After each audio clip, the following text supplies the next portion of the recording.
Assalamualaikum warahmatullahi wabarakatuh. Pemirsa Suara Langitan, hari ini kami akan menyuguhkan materi yang mengiringi aktivitas kita sehari-hari. Terima kasih telah setia untuk selalu mengikuti channel ini dan menjadi inspirasi bagi kami. Semoga kita senantiasa diberikan kesehatan dan keselamatan, serta diberikan perlindungan oleh Allah Subhanahu wa Ta'ala. Pemirsa Suara Langitan, kita selalu ingat bahwa di balik cobaan ada hikmah yang tersembunyi. Orang bisa dikatakan ikhlas setelah dia mendapatkan cobaan dan bersabar. Pelajarilah tentang keutamaan sabar. Berikut ini sebagian hadis yang menjelaskan keutamaan sabar. Pertama, besarnya pahala sesuai dengan besarnya ujian dan cobaan. Sesungguhnya Allah Azza wa Jalla bila menyenangi suatu kaum, Allah menguji mereka. Barang siapa bersabar, maka baginya manfaat kesabarannya, dan barang siapa murka, maka baginya murka Allah. Hadis riwayat Tirmidzi. Kedua, tiada seorang muslim tertusuk duri atau yang lebih dari itu, kecuali Allah mencatat baginya kebaikan dan menghapus darinya dosa. Hadis riwayat Bukhari. Ketiga, Sa'ad bin Abi Waqqas berkata, aku bertanya kepada Rasulullah SAW, ya Rasulullah, siapakah orang yang paling berat ujian dan cobaannya? Nabi SAW bersabda, para nabi, kemudian yang meniru mereka, dan yang meniru mereka. Seseorang diuji menurut kadar agamanya. Kalau agamanya tipis atau lemah, dia diuji sesuai dengan itu atau ringan. Dan bila imannya kokoh, dia diuji sesuai itu, yaitu dengan cobaan yang berat. Seorang diuji terus-menerus sehingga dia berjalan di muka bumi bersih dari dosa-dosa. Hadis riwayat Bukhari. Keempat, barang siapa dikehendaki Allah kebaikan baginya, maka dia diuji atau dicoba dengan satu musibah. Hadis riwayat Bukhari. Kelima, seorang hamba memiliki suatu derajat di surga.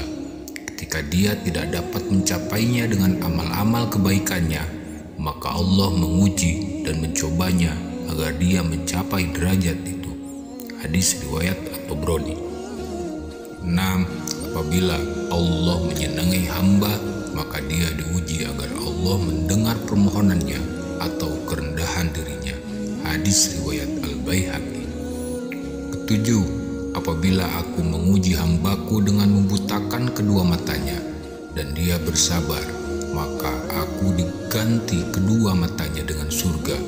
Hadis riwayat Ahmad. Kedelapan, tiada seorang mukmin ditimpa rasa sakit, kelelahan atau kepayahan, diserang penyakit atau kesedihan, begitu pula kesusahan, sampai pun duri yang menusuk tubuhnya, kecuali dengan itu Allah menghapus dosa-dosanya. Hadis riwayat Bukhari.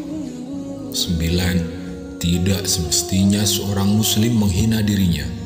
Para sahabat bertanya, bagaimana menghina dirinya itu ya Rasulullah? Nabi SAW menjawab, melibatkan diri dalam ujian dan cobaan yang dia tak tahan menderitanya. Hadis riwayat Ahmad dan Tirmidzi. 10. Bukanlah dari golongan kami orang yang menampar-nampar pipinya dan merobek-robek bajunya, apalagi berdoa dengan doa-doa jahiliyah. Hadis riwayat Bukhari.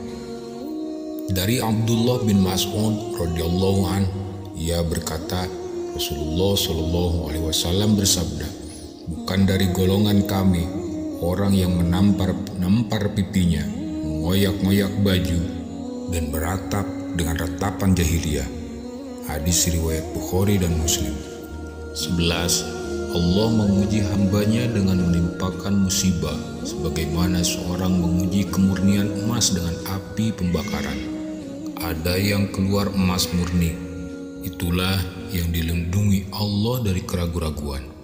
Ada juga yang kurang dari itu mutunya, dan itulah yang selalu ragu. Ada yang keluar seperti emas hitam, dan itu yang memang ditimpa fitnah atau musibah. Hadis riwayat Tabrani. Ke-12, salah seorang dari mereka lebih senang mengalami ujian dan cobaan daripada seorang dari kamu senang menerima pemberian. Hadis riwayat Abu Ya'la. 13, sesungguhnya Allah Azza wa Jalla menguji hambanya dalam rezeki yang diberikan Allah kepadanya. Kalau dia ridho dengan bagian yang diterimanya, maka Allah akan memberkahinya dan meluaskan pemberiannya. Kalau dia tidak ridho dengan pemberiannya, maka Allah tidak akan memberinya berkah. Hadis riwayat Ahmad.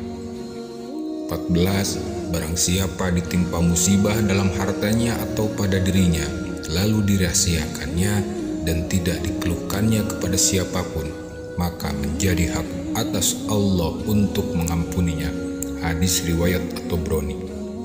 15, barang siapa diuji lalu bersabar, diberi lalu bersyukur, dizalimi lalu memaafkan, dan mendolimi lalu beristighfar, maka bagi mereka keselamatan dan mereka tergolong orang-orang yang memperoleh hidayah. Hadis riwayat Al-Baihaqi.